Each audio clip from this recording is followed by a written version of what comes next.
G'day everyone, welcome to Get Lost with the Travel Guide. For episode 30, we've got Carly rejoining us again, who's a Middle East travel tour guide who just finished a tour through Afghanistan and guided with the Taliban. Yes, that is correct. You've heard it. Listen up to this one. I've been dying to do this podcast once again with one of my favorite tour guides on the planet, who's the most passionate, enthusiastic, well-spoken, well-traveled traveler that I know in my whole network of people. If you want to get some real adventure, if you want to get some real travel experience, travel with Carly. She's epic. We're on. Finally, Carly, we meet again for the third bloody podcast. You've done Iraq, you've done Syria, and today we're going to be having a bit of a chinwag about bloody Afghanistan. You went there, and what in holy shit is that behind you? You look like you've just passed a bunch of degrees from Harvard or maybe Oxford. Because I don't. I mean, I could lie and pretend that they are mine, but no, I'm actually living as part of a large estate, just staying in someone's house, paying rent while the property gets sold. So, and her husband was a BAFTA award winner, as you can see. So this is my story of life. You could have made up the biggest story there, and I would have bought it hook, line, and sinker. I know, I could have said these are my BAFTA awards for some, I don't know, not dance, definitely not dance. Wow. So we've been stinging to do this podcast now for about a week or two. You've just recovered or are recovering from COVID? Yeah, sorry if I keep coughing. I think so, maybe, I don't know, I had something, I didn't check. I felt ill anyway. So the chinwag I've been stinging talk about is you've just come back from, yes, people, Afghanistan. Now, I think you sent me a message on WhatsApp saying, oh, Ben, hang on, just hit my timer. Ben, I've been hanging out with the Taliban. Do I condone this? Do I not condone this? You were kind of at war with the Taliban. There was, they took over Kabul only 2 years ago. And to my knowledge, Afghanistan is under Taliban control. What we call terrorists. Now you're hanging out with terrorists. Are you a terrorist? No, certainly not. I mean, although my passport might look like I am, but no, I'm not. I know, much as your reaction is, it's the same. Most people ask the same. Do tell. How did you get there? Why did you get there? What's going on? I've always wanted to visit Afghanistan ever since I lived in Syria many, many years ago, 2010. I work for a company whose passion and whose project has always been to work in Afghanistan. Can never afford to go pay for myself because it's the visa process is quite intricate. The cost of flights to get there, and it can be quite expensive to stay there just because not a lot of people are going there. So for many reasons, I didn't manage to go quite when I wanted to. So many years later, I had the opportunity to guide a tour. Yes, there are people who also want to visit Afghanistan, much like me. Who's going? So many people. I mean, these are my good friends who I traveled with to Iraq. So we'd already been to this section of the Middle East, hanging out in Baghdad, and then they wanted to join, and we all wanted to go to Afghanistan. So I became their trip leader, freelancing for this company who I've freelanced for many years. And yeah, where are we now? Yes, beginning of November, I took this group 14 days to Afghanistan. So only, what, four weeks ago? Not three, yeah. 4. Gee, I don't even know. Yeah. Wow. Yeah. It's very bloody fresh. Okay, so how long were you there for? About 2 weeks. Went for 2 weeks. Okay, if I go down my travel agent, said book me a trip to Kabul, I think it's the capital of Afghanistan. Is that what you did?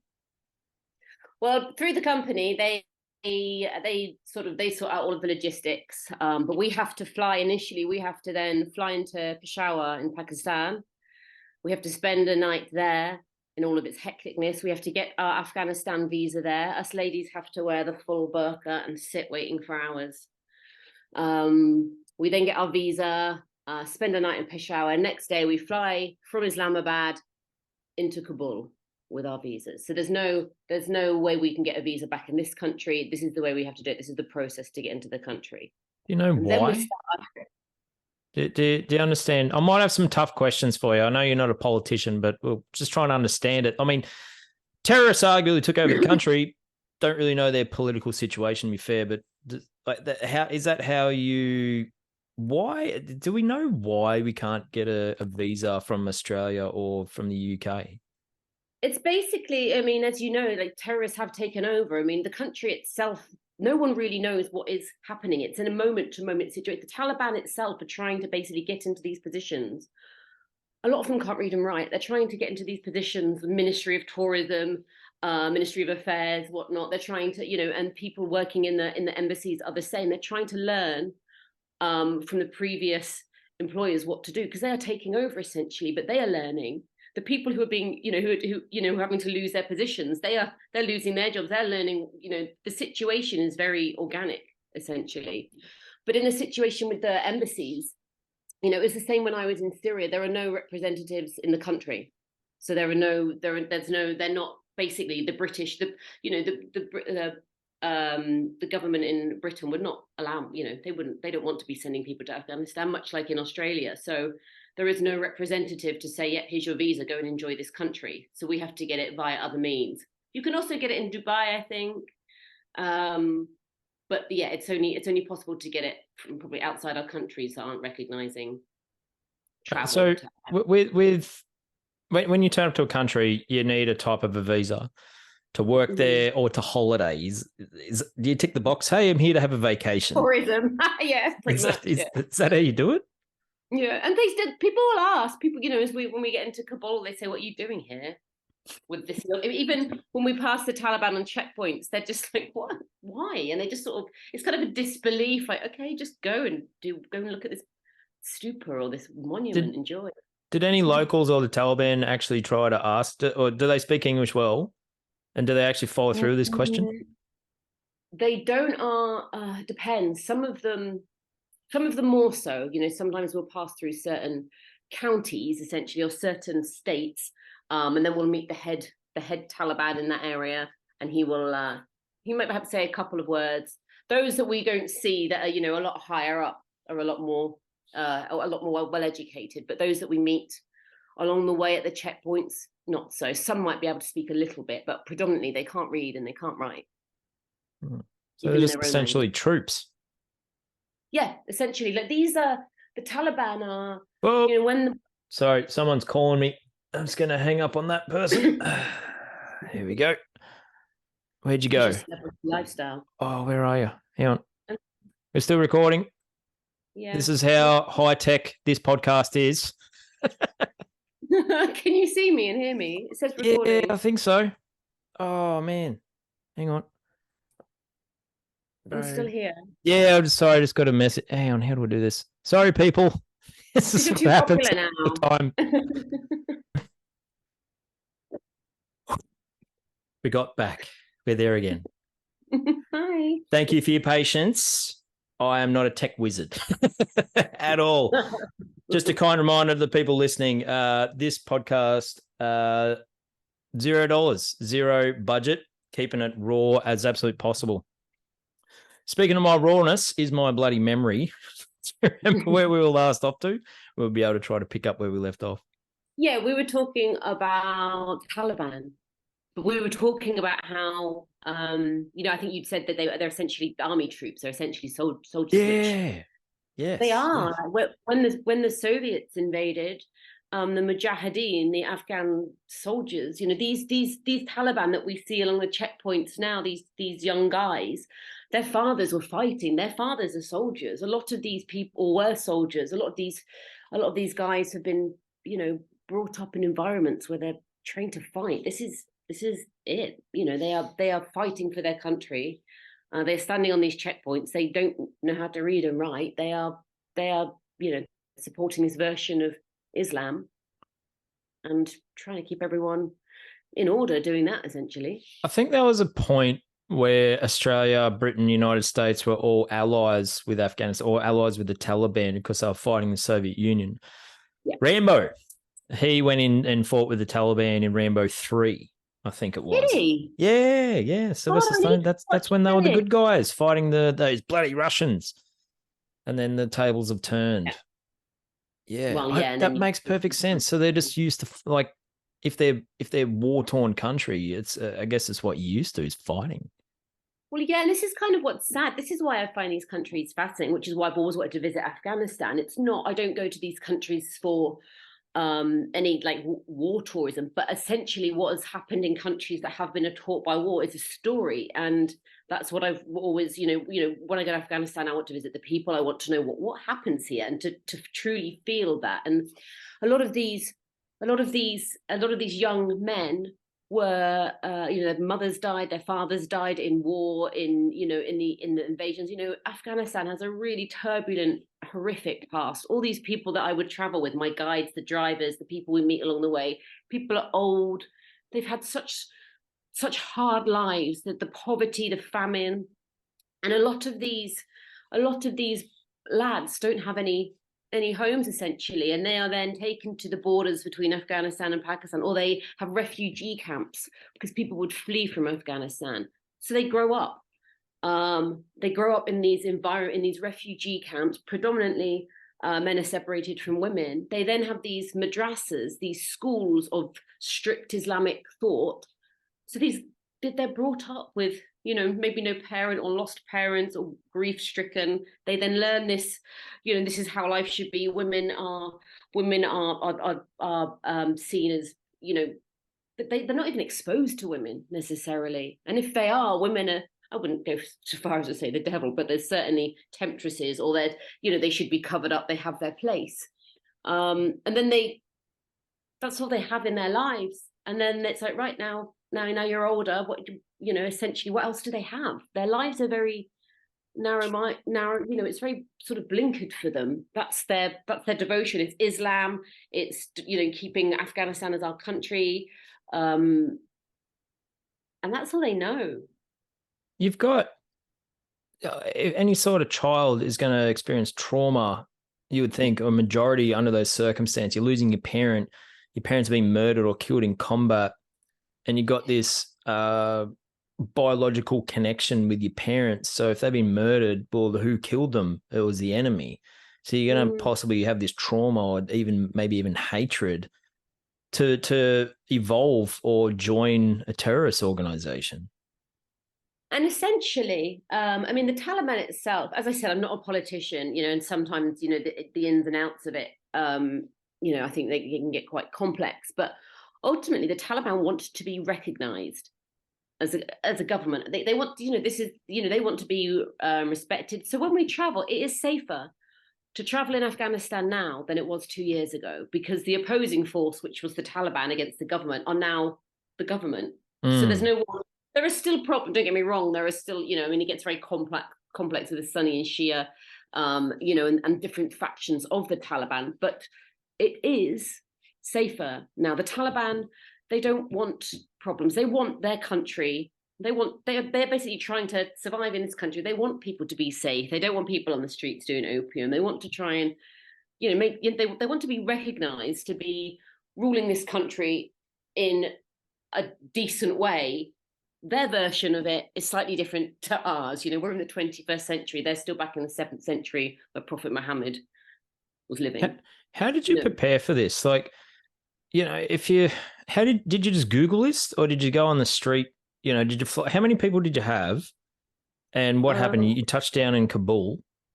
Yeah, and we have our guide. We have like a guide, a fixer, who will come and meet us. So I already have his name. And the company I freelance for, they have a team out there and it's very well managed. These guys know what they're doing. And we travel in two little, I can never remember the name of vehicles. I'm such a female. 4 wheels, 6 wheels. There's a truck, a bus, car. It's like a little mini 4-wheel drive. I want it. Jeep? Little Toyota. No, they're not Jeeps. They're covered up. They're cool little things. They're cool little cars. 4-wheel drives, because we have to go across big mountain passes. Okay. So we have 2 of those because there are 6 of us, and we have driver in each, Afghan driver, and we have our fixer, who speaks good English. And we go to our hotel in Kabul. What's a fixer? So that's like a local representative. Like, how do you even connect with a fixer? What is a fixer? In their country, usually in previous times, they might have worked with journalists, or some of them, they're just, they act as guides. They might, I mean, guide is quite a loose term. I mean, from our guiding days, Yeah. sometimes sometimes the guides are, they've had 5 years training. They know all of the history, the dates and whatnot. Sometimes they just know the best place to go and get a nice banana and pistachio smoothie. Yes, that was one of the good things in Afghanistan. I know what you mean. Yeah, like where other countries you got to be fully licensed and need 4 years training, and then there's people like us that just talk shit and do it with a smile and organize chaos on the fly. No, is that true or not? So he's not the bubbly personality pops that we are, people want to have fun. They're not there to produce a fantastic, relaxing holiday. They're there to logistically make it possible. I mean, yeah, that is essentially what it is. But then, from where I've traveled in the Middle East and Afghanistan, these people they're great. That they are. I love working with them. I love working with these guys. They have, they're not just that. I think some, everyone's different, aren't they? But some of them, can just do the logistics. They have much of a sense of humor. Yeah, they do. Probably more so. And this is why I love the regions, because they do. I can really, especially with our sarcasm in the West, they do. So they get it. Right. So do they get sarcasm? Can they take the piss? They talk shit, or is it? They laugh at themselves. Yes, and they love it, and they kind of mock their country too. They're like, look at the state of this place, or they'll have a, they do. They kind of, I guess you have to be living in a place where it's been so harsh. Yeah. You kind of have to, and and I think that's what I'm attracted to when I visit these places and these people. They're very humble. And they're very kind and giving, and they do take the piss. It's like, we have a laugh. We are enjoying ourselves on these trips. Like you and I are citizens of countries that were at war. They were out there, our enemy 2 years ago. How did they just move past that? Like, oh, it was only 2 years ago. We've gotten over it now. Well, I mean, it is. I can come away with my British passport, and I've travelled to Afghanistan, and it's been great, and I've loved it. I've loved it in the sense of what it's not like going to bloody Ibiza or anything. And I've been, having my time of my life, going to bars and whatnot. It's in a different context, but I can come away with my British passport. I come back to my life, my comfortable home, my family. I've got my electricity. I've got all access to all of these things. But they're very humble. They have a great sense of humor. But they are living under Taliban rule. They don't want to be. None of most people, except the Taliban, they don't want to be living under Taliban rule. They want to be living how they were 2 years ago. But as they say, it is what it is. They have to accept. There's nothing they can do. The majority, they can't leave. They can't, with their passports, they can't get out. A number of people, this is their life now. So they don't, so for example, one of the rules of the Taliban is no music. So we'll be driving along in our little, whatever car it is, because I don't know what bloody car it is, our little 4-wheel drive, it's kind of like a little minibus. And we've got a radio on playing our Iranian music or Afghanistan music, and then we'll get to a checkpoint. We just turn the radio off because music's banned. What's a checkpoint? It's where the Taliban. So it's usually in between, like outside of towns, outside of districts, when you're getting to certain areas of even near a mosque or near government buildings. So the Taliban will stand here and guard it, and they'll come and check what we're doing, why we're traveling. They'll look in the back. So I'm guessing these are a couple of troops holding some guns. Yeah, AK-47s, and they've got their packs with all their stuff and their knives. Some of them, you're saying this is a safe country? How do you feel safe at one of these checkpoints? Well, they are the ones keeping it safe. From because people opposed. When the Taliban 2 years ago, when the Taliban are, they're making sure that they are in control. They have taken over. They've taken over all these cities. But to take over these cities, they've had to defeat other warlords or other people or other people in other districts who have opposed the Taliban. So all of these Taliban now spread around the country are making sure that no one else takes over their power again, essentially. So before 2 years ago, the roads we've traveled on this trip, we weren't able to travel because the Taliban were against like different forces who were against it's very complex, who were against the Taliban. Now the Taliban are like ruling everything, they allow us to travel freely. They got there's no one competing for control. So they're just trying to maintain their own power. Yeah, So the control point is troops essentially just maintaining, as I said, their own power. So you reach a checkpoint. There's a metal detectors. They frisk you. You got to bribe them? Do you wish them well? They're like, "Hi, how are you? You're from Britain. G'day, mates." Like, what are they? How's the experience? They're fascinated by Americans because for a lot of them, if we, there's a couple of Americans traveling. For them, Americans, they would have heard this when they were young. Who are these Americans? If you think for them, the Taliban are from the mountains. A lot of them now are outside Kabul in this city. Apparently, there was.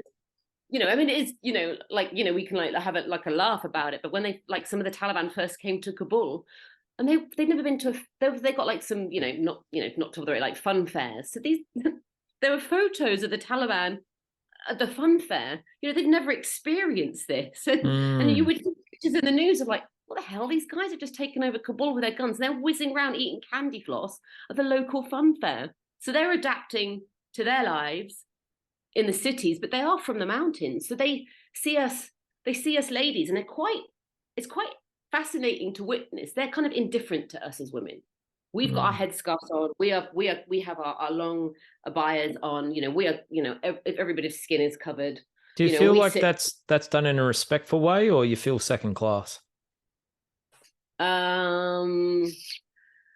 Good question, Ben. I think it is done. I mean, Afghanistan has a history, not just under the Taliban, but of women being subjugated, women being covered up. In certain areas of Afghanistan, it's more so, except in the cities. They want women covered up because it's easier that we are like that. So yeah, I think it is. We travel from the West, from other countries, out of respect to dress like this. Also, we would get in trouble if we didn't. They would tell us.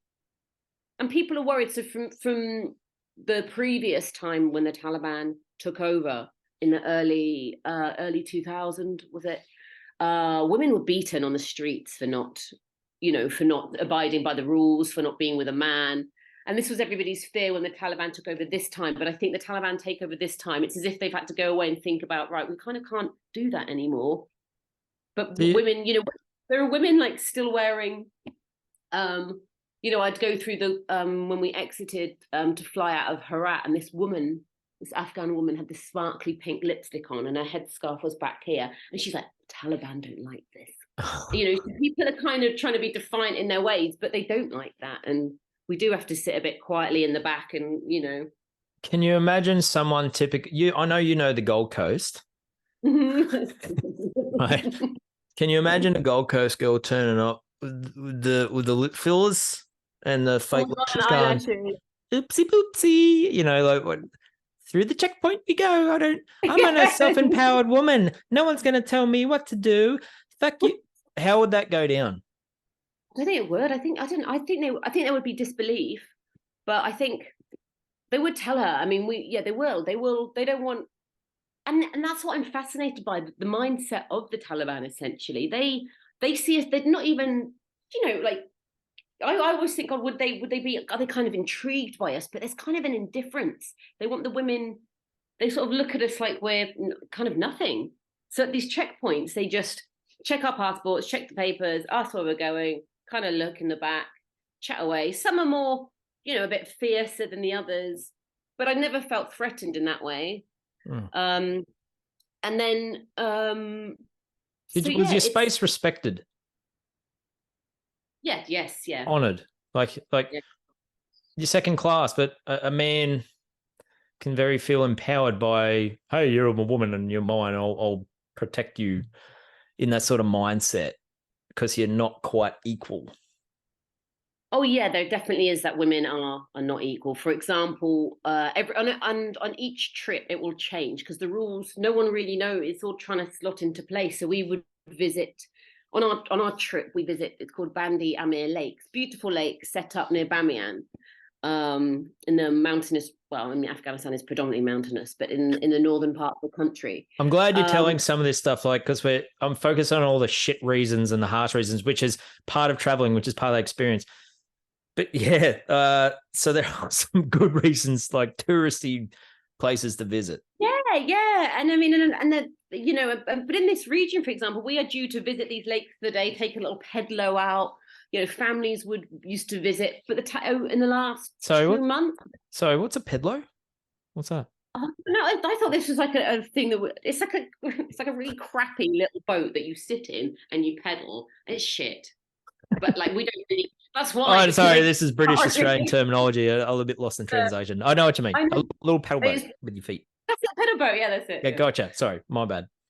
So they're like little days out on the lakes. Families would take their picnics, and we as tourists would visit these beautiful lakes. But they've stopped women going. So we can't go as visitors. And families now families can't go because women aren't allowed to go. They've just stopped everyone visiting the lakes. So things like that, you think, well, that's, so that's kind of, it disrupts family life too. So you kind of think, and they've stopped that because the reason they've stopped that is because women, a few months ago were going there and their headscarves were coming down a bit. It was getting a bit too playful, essentially, I guess. So stop it. Wow. And that's, so you wonder how many restrictions are going to start, like holding them down more again, to keep women down, to keep women out of the way. I would see women out in Kabul. Women can go out in groups with their friends. It's not like I didn't see any women, but a lot of them wanted to, but they're not free. They can't travel. They've got to work from home. They can't travel to neighboring cities unless they're with a man. It is. This one woman said to me, she said, our doors are closing. The doors are closing in on them. Are people trying to escape? Are people trying to think, fuck this, let's go to Pakistan, let's become a refugee? They can't. People in Pakistan, all the Afghans are getting ordered to come back. Like my guide, he said to me, he said, he lived in Turkey for a while, then he got deported back. And he knew what a life was like in another country outside of Afghanistan. And he said, God, I can't, like, we're living in the whole world's living in the 21st century except us. And like, even like trying to find a wife to get married, because like, I can't leave. I can't, it's hard to hear that people. Do they have smartphones with Tinder and can they swipe right? I don't know. I don't think they have Tinder. They don't even have TikTok. They've got Instagram though, so they can look at boobies. Could you watch social media where you are? Was there restrictions? Yeah, no, the internet's fine. They've got a lot of access to internet. So surely they could figure out what's going on around the world just by social media. Yeah, but you just can't reach out and touch it, I guess. Yeah, but we're in that time where, like, I think Barack Obama said it, like, how it's sort of changing the world. A little kid, I think when he was a big BlackBerry person, when the internet on their phone, like, it was becoming common.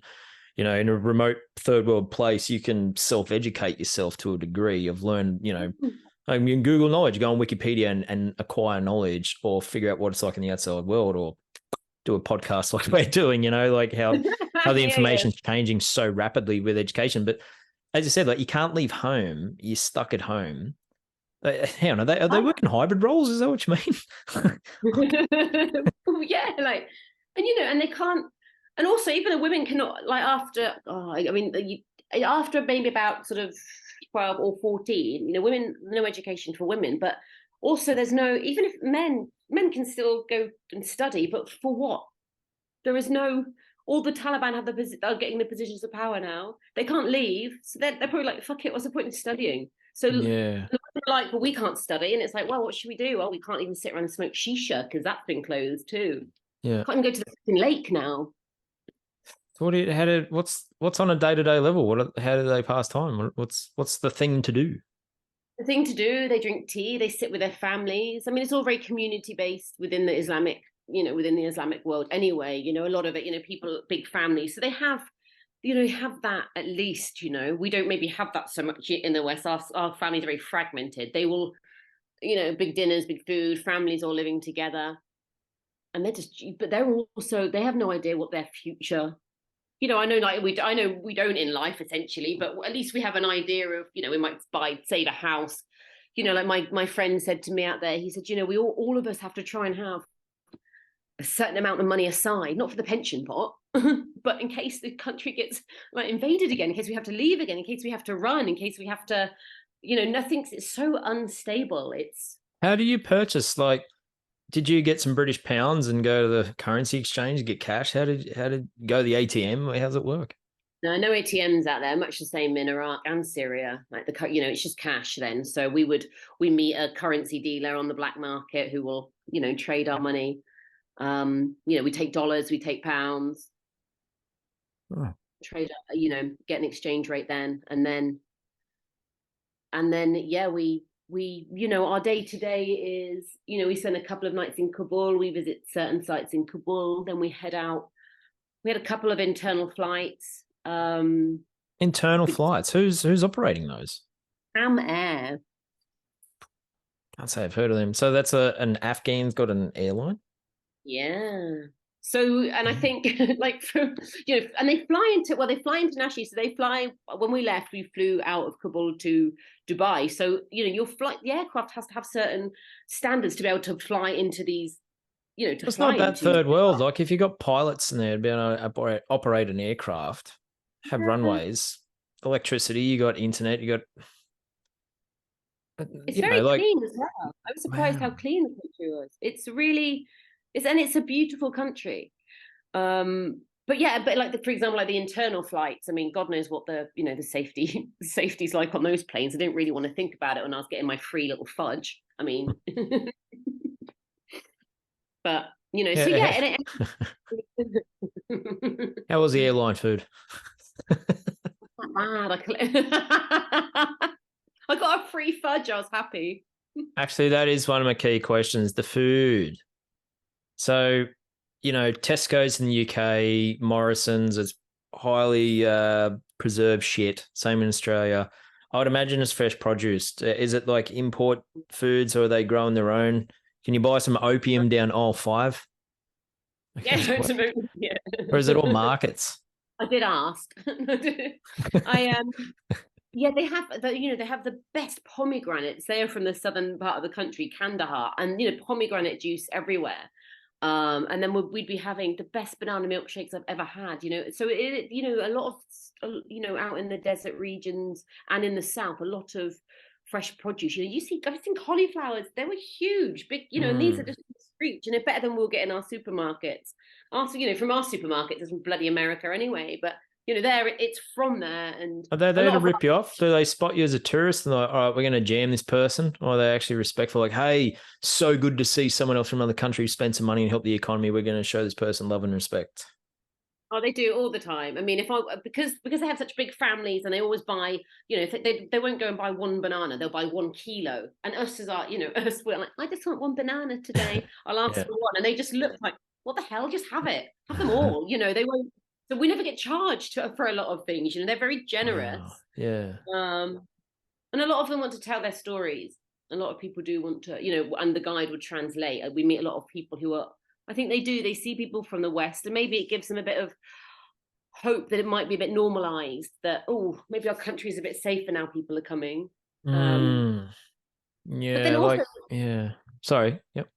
Sorry, I didn't mean to interrupt. Going back to the food in city, because I love food. Cities like Kabul and Herat, we would go and we go to pizza restaurant. Wouldn't be the best pizza, obviously, but we go to pizza restaurants. We could get burgers. We could get, we'd always get kebabs anyway. But you could your noodles or things. So you could get, it's such a mixture of, like Persian. You've got the influence from Iran. You've also got influence from the stands as well, from the Soviets. So you've got quite a different range. Once we're out of the cities, though, I mean, it is rice pretty much every day. Rice and bread. How come you're only there for 2 weeks? The visa we get is for 30 days, but predominantly people, 2 weeks is kind of enough to see what we need to see in the country. It's a massive country. Like, like the map itself, it's massive. It's bigger than the UK. Yeah. It is big.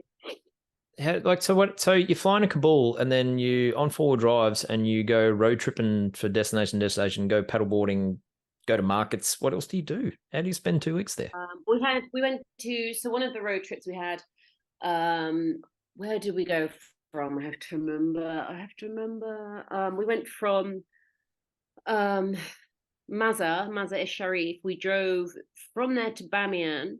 And then once we stayed in Bamiyan, we would see a lot of the like the Buddha stupas. They all got destroyed by the Taliban. So they're like Buddha carvings that were engraved in the rocks. We will spend time at visiting schools as well. Once we left there, we headed down, and it was Sorry, can I just ask about the schools? Like, how are the schools? And how did you visit? How do you, the fixer obviously sets it up, Yeah. but do you get involved with the kids? Yeah, we sit in the back of the classroom with them all, and No at that age, way. boys, and they are, they're practicing their English, so we're sat there at the back, joining in with that. So that's really interesting. It's really nice to be able to do something like this and to see a school, operating, because at the moment teachers can still teach at the moment. So they're teaching English as part of their curriculum. Yes, this is from a young age, and then it will stop for girls around 12 or 14. Imagine when those kids with a smartphone become adults, become decision makers. So it might take 20 years before the country might turn or change. I know. I mean, it's no one. Yeah, no. I mean, the people in the villages, or like Bamiyan, for example, where I'm talking about, life for a lot of people in the mountains or those who are maybe working in the shops doesn't really change that much under the Taliban. The people predominantly affected are those women in powerful positions, or in the cities. Life changed a lot, but in the mountains that we would spend, in the mountainous places, or when we were traveling to in between cities through the mountains, life is hard, but life remains essentially the same. They still have to work the land, they still have no power, they still have to put food on the table. It's nothing much changed for them. We visited Minaret of Jam. I don't know if you've heard of that. It's Yeah, I know very little about Afghanistan. So this is like the Sydney Opera House of Afghanistan. It's like the monuments. This is the Big Ben. Gotcha. What is it? But it's the first time, in a year that we've been able to visit, because it used to be under the roads weren't accessible, but it's a UNESCO heritage site, and it's just fascinating. It's just one minaret that just, I think it must have been it must have been part of a city many years ago. And it's just fact, people have always, a lot of historians or people, it's so inaccessible. It took us 3 days, and we stayed in like hotels on 3 days on these shitty bumpy roads. We already had a puncture, we had to get food or water to travel. Then we camped out in tents there under the stars. It was really cool knowing that you're one of a few people who have stayed there. So it does. The country has, it does have, you are traveling through mountains, the bleakness of the region, but also the beauty. So you are experiencing. Did you take much footage or photos of this? I do. I took about 400 photos. You're not on social media as much. I haven't seen many. There's one of me on the swing with the Taliban. That was wow. I haven't put that up on social media because I've still got to figure out how that will go down.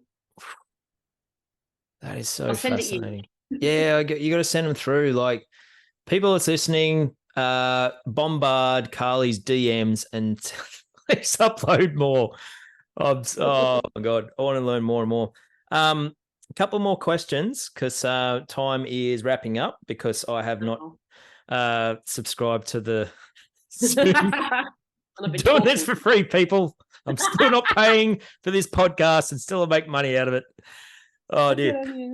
All right. Cricket. So Australia recently won the World Cup. Bada bing, beat the UK. They beat India. But Glenn Maxwell, for those who's cricket nuts, scored one of these epic 200 runs innings against Afghanistan.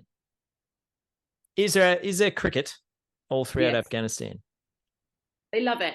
Wow. Yeah, you'll see people. You even see the Taliban playing it at the checkpoints. Oh, now I want to go, because I can't speak the language, but I know the sport really well. So that could be, a way of mingling in with community. Right. There are enough people who speak English who will get you by. You should come visit with me, Ben. Come to one of these countries. I'm taking my own trip to Syria in April. April what? I'm looking at my tour schedule. What about January? I'm not doing anything in January. When's your next Afghanistan trip? Oh God, that won't be till November next year. Oh, that's a little bit far away, isn't it? I know. I'm going to Syria in April, but yeah. Okay, so Going to give a shout out to one of Melissa's, Brianna. She popped in a fantastic question. It's a toughie. So on behalf of Brianna, I'm going to ask a very challenging question for you. So there has been a lot of socio-political changes in Afghanistan in the last few years. What sentiment from the local community did you notice? What stood out? What in regards to the changes? People are they were very afraid when the Taliban took over. They're less afraid. A lot of them are defiant. They're still going to try in their ways that they can to live their normal lives, i.e. with the music on, i.e. with a lipstick still wearing, trying to, but they're also very kind of stoic in the sense of it is what it is. That we have that what they a lot of them can't. Like this woman said, who I met, I think I said it already. She just said all of our doors are closing around us. So it is kind of, it's sort of, they do feel a little bit, they don't know where to turn essentially, and nobody knows what is going to happen and how many restrictions are going to be taken away. So people aren't necessarily maybe living in fear now. It's more, God, we have to accept this, but it's not a happy acceptance essentially. Helps answer the question. It does. It's a tough question. I got another, hopefully easier question, but another golden nugget. What was the most challenging day as a tour guide and why? In Afghanistan? Yeah, on you. Yeah. I mean, I do quite like the challenges of it, but we had a long day. We were crossing a mountain pass. One of the tunnels was closed for, they fix them at the year. So we had to go over this pass that is never usually accessible. So we're going over this crazy pass, bearing in mind there is no road recovery in Afghanistan. If your car goes off that road, off these huge mountain passes, there's no safety barriers, nothing. So we were traveling up. There were traffic jams along. I'll send you photos. There were traffic jams all heading up either side. There are people pushing their cars. There are people having to walk. The temperature, I mean, it was getting down to minus temperatures. We're nearly 3,500 meters up. And we're doing this at night. Wow. So that was, it was a 20-hour drive, I think, that day. I don't know how these drivers do it. So it was full on. I mean, it's challenging, but at some point you think, shit. Maybe there's something from the opium fields. Yeah, right. Yeah, I should have done. I'd be like, who cares about this? But yeah, something goes wrong out there. You're like, shit, we are in the middle of fucking nowhere. Yeah, in Afghanistan. yeah. Need to help. Yeah, so is there good hospitals? Like, you're probably completely fucked, aren't you? You're on your own. Pretty much. I mean, even to get to the hospital, no one, like, we're hours and hours and hours from even a decent hospital. So that suddenly, and then so yeah, you do realize then you are quite in the middle of freaking nowhere in freaking Afghanistan. Well, in the dark. Is there any final thoughts before we wrap up this podcast? My final thoughts would be, I think people, visit these countries just to get that perspective, to see it for themselves, not all what you see in the media and the news. And the people are lovely. Come join. You got through it. Well, the way I sort of see it as well, like in modern history, look at Vietnam, Australia, United States. I don't think Britain was there. I don't think they were fighting Vietnam, if memory serves. But the point is, arch enemy. We were fighting them for many, many years. The North Vietnamese or Viet Cong took over. We lost the war, and the enemy took over. But somewhere along the lines, things changed. Somewhere along the lines, it got friendly. Somewhere along the lines, it got safe. Somewhere along the lines, you can travel, no worries, through Vietnam with a smile. And there's respect and happiness shown towards Australians and Americans. And these were the arch enemy. Don't know precisely when that timeline happened, but by what you're saying, we're only 2 years since Kabul's been taken over by the Taliban, right? So, people on a street level are meeting yourselves and thinking, hang on, here's a tourist from the UK that was at war against us. Now they're traveling through. So it changes perception, and maybe social media, or maybe two listeners that listen to this podcast. I don't know. If you could reach it out to the Taliban, you're like, hey, have a bit of a list. You know what I mean? Like, things change that status quo. So I wonder wouldn't it be common practice? Like, mass tourism happens throughout Egypt, and Egypt can be quite a dangerous place, but there's mass tourism. So they get used to it. So I wonder if Afghanistan can get to that level, or when. I mean, it's safe for us to travel there, but it's like it's the moral, we're traveling a country that people, Taliban's not being recognized by the countries because it is a terrorist organization. And it's that people, like by me talk, there are funny stories of being with the Taliban, but ultimately it's not a funny situation because of how people are living. But I felt safe going there. I'm not, saying it's a safe country to live in. It's just my truth from that. But yeah, we never know we don't know for those living there and first visiting how it will be. Okay, we got about 20 seconds left before it's going to cut out. But Okay, in 10 seconds, the best you can... No, we got a little bit longer. We got about a minute to go before it pops out. But in 30 seconds or less, can you sell me why would you want to go to Afghanistan with Carly? Oh God! Well, you get to come with me. No, because because we travel with a really good team. You'll get to experience a country that you just get to experience it. It changes my perspective. I come all back from that country and I feel that things that matter so much here don't matter so much anymore, and it really puts things into place, into perspective. It's a beautiful country. Yeah, it's an experience, and in this life, aren't we going to try to grow from these things? I think it's good for that. Good answer. Well, on that note, I'm going to hit stop recording. You made it to the end of the podcast. All right. You know the drill. Give us a like, subscribe, or leave some juicy comments. And thank you so much for listening to Get Lost with the Travel Guide, where we talk all things travel, tourism, and adventure. See you next time.